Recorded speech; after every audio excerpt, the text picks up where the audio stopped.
Natsangana kosa ny fikambanana lehibena orinasa kristianina malagasy ny tanjona ao anatin'ity fivondronana ity dia nisy ny fifampizarana traikefa ny fifanomezan-tanana ihany koa mba hisorohana ny fifanenjehana toy ny hita amina fikambanana samihafa izay no ezahana mpanjakana ao anatin'ity fikambanana iray ity.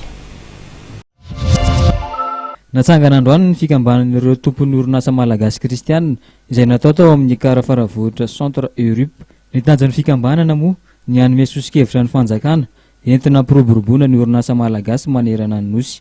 Androany ihany koa araka izany no nanekena ny lalàna mifehy fikambanana vaovao io. Zava-dehibe toy izao satria mivondrona avokoa ireo lehibe ny orinasa. Fananganana fikambanana vaovao dia tsy akory zany fa fikambanan'ny mpitondra orinasa, tompona orinasa malagasy kristianina. Fa ny mampiavaka an'ity fikambanana ity dia ny maha-kristianina azy.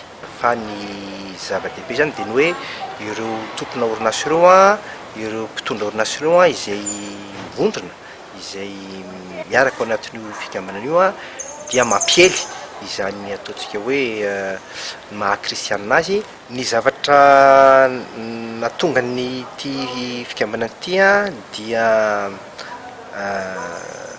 eno matetika ny hoe ny fikambanana orinasa dia zavatra rany dia taviny dia ny ampiti-bola be ho azy hampanakarena azy.